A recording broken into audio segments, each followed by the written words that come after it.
की कोई खबर ना डोनाल्ड ट्रंप दे रहे हैं ना नेतन्याहू दे रहे हैं। लेकिन जो तस्वीरें सामने आ रही है, जो ईरानी मीडिया या फिर आईआरजीसी की तरफ से जारी की जा रही है, उसका क्या? क्योंकि बर्बादी तो इजराइल में भी जबरदस्त तरीके से हो रही है और दूसरी तरफ ट्रंप कहते हैं कि आप हथियार डालिए, हम तभी जाकर ये युद्ध रोकेंगे, आपको झुकना पड़ेगा, हम नए रिजीम के साथ आएंगे, हम किसी भी वहां पर पुराने रिजीम या वहां के पुराने नेता को बर्दाश्त नहीं करेंगे। तो देखिए, नुकसान इतना हो रहा है, पैसों का नुकसान है।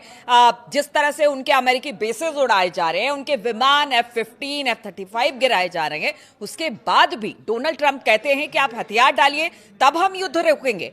अरे युद्ध रोकने के लिए तो अब ईरान ही तैयार नहीं है, बातचीत के मंच पर आने को तैयार नहीं है और लगातार आपको चुनौती दे रहा है। यानी अमेरिका और इजराइल के सामने ईरान की जो मिसाइलें हैं वो चुनौती खड़ी कर रही है। अब इसी बीच देखिए कि एक बड़ी खबर सामने आई है, रूस ईरान की मदद कर रहा है। जी हां, ये बड़ी खबर सामने आ रही है और ऐसे ही नहीं कहा जा रहा है कि ये जो जंग है वो बहुत ज्यादा आगे जाएगी। ये एक हफ्ते की बात है, यानी आज हम आपको बता दें कि 8वां दिन है और इस 8वें दिन कहीं से कोई आसार नजर नहीं आ रहे हैं कि ये युद्ध रुकने वाला है।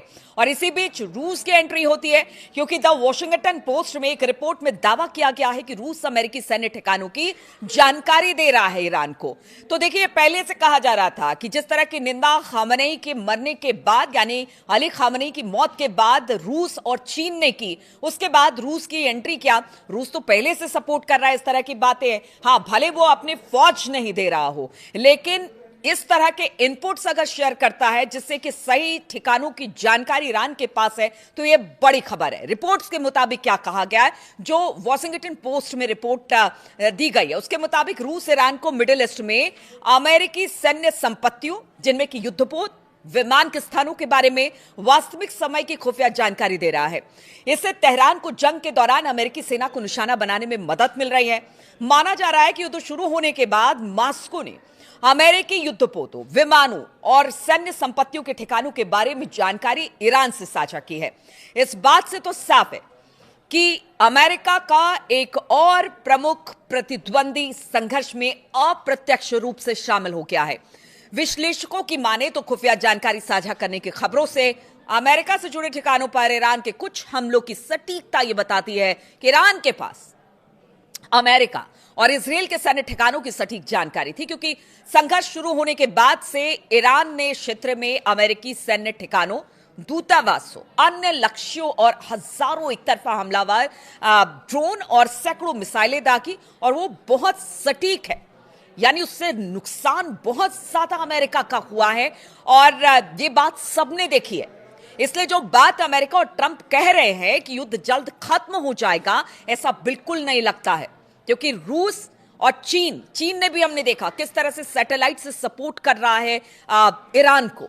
तो ये युद्ध अभी बहुत लंबा चलेगा और ईरान ने तो कह दिया है कि उनके पास ऐसी ऐसी मिसाइलें हैं जिन्हें अभी दागा भी नहीं किया है। अभी तो देखिए, खुर्रमशहर 4 जिस तरह से इजराइल पर गिरा कल, और तेल अवीव में हाहाकार, उसके आसपास हाहाकार, उसके जो एयर बेसेस है उन पर हाहाकार मचा, उसका भी जिक्र करेंगे और बताएंगे कि एयर बेस पर जो बम और मिसाइलें गिराई गई हैं ईरान की तरफ से, वो कितनी खतरनाक है और किस तरह से इजराइल के सीने पर वार किया गया है।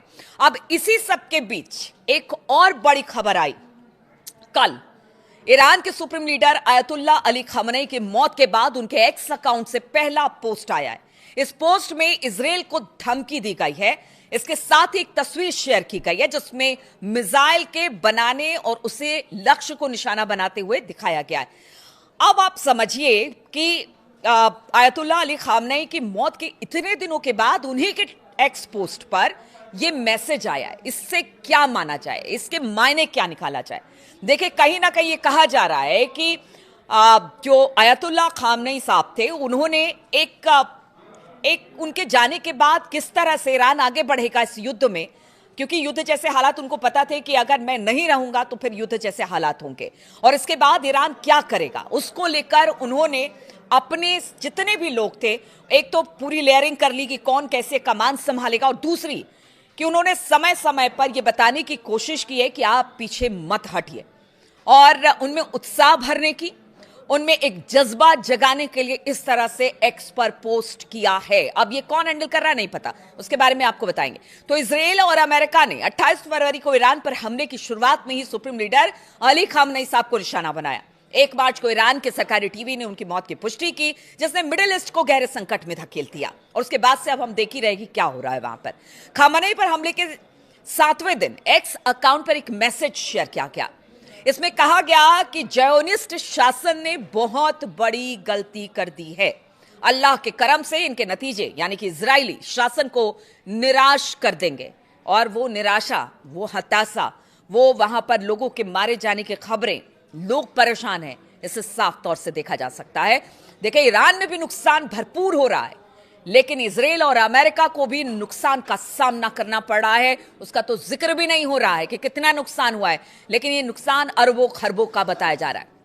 अब इस पोस्ट पर आते हैं। तो इस पोस्ट के साथ एआई से बनी एक तस्वीर भी पोस्ट की गई है। दिवंगत सुप्रीम लीडर के अकाउंट से शेयर की गई ये तस्वीर जो है, उसमें मिसाइल को बनाने से लेकर हमला करने तक के कई चरणों का दृश्य दिखाया गया है। इसमें वैज्ञानिकों को मिसाइल बनाते, सैनिकों को लॉन्च करते हुए और अंत में टारगेट पर हमला करते हुए दिखाया गया। तस्वीर में एक हाइपरसोनिक मिसाइल नजर आ रही है, लेकिन किसी खास हथियार या संभावित हमलों का जिक्र इसमें नहीं किया गया है।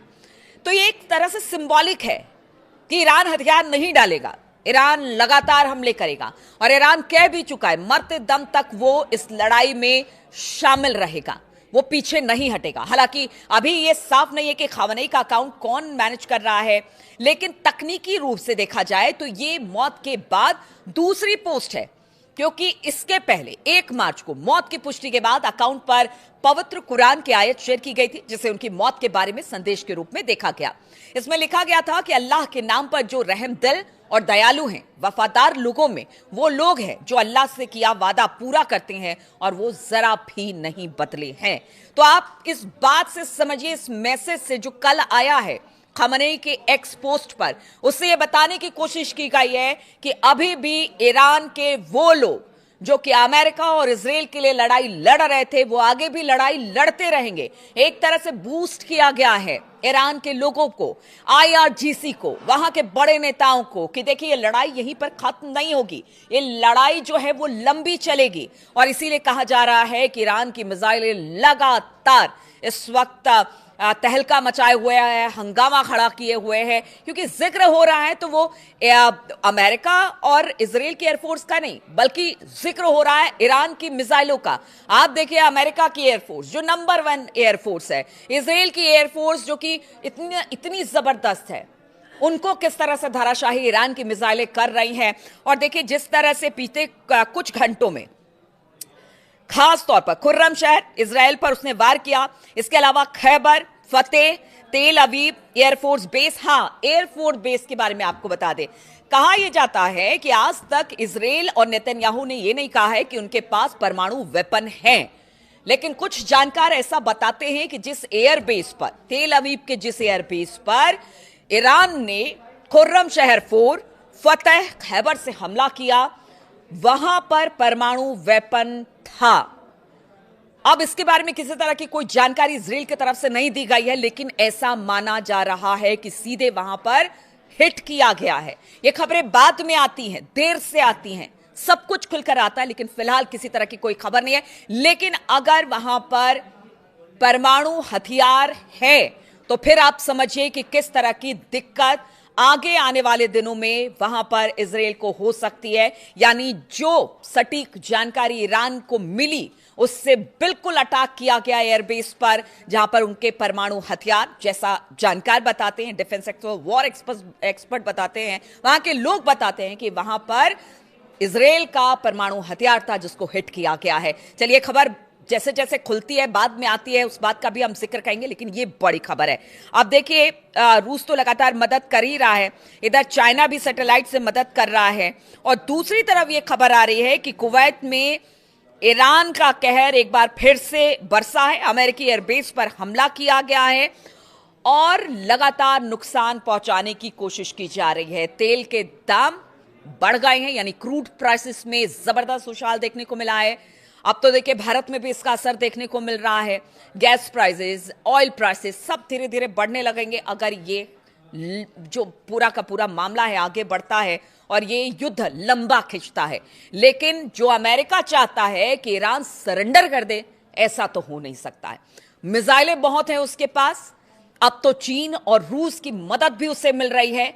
तो ये लंबी लड़ाई क्या अमेरिका और इजराइल के लिए परेशानी का सबब बन जाएगी, क्योंकि पैसे जबरदस्त तरीके से अमेरिका और इजराइल के खर्च हो रहे हैं। ईरान ने तो पहले ही कह दिया है कि देखिए अंतिम दम तक वो लड़ते रहेंगे। ऐसे में अमेरिकी अर्थव्यवस्था का क्या होगा, जो खर्चे हो रहे हैं उसको लेकर ट्रंप क्या जवाब देंगे। दबाव बहुत ज्यादा है, लेकिन युद्ध अभी रुकेगा, फिलहाल किसी तरह की कोई उम्मीद यहां से तो दिखाई नहीं दे रही है।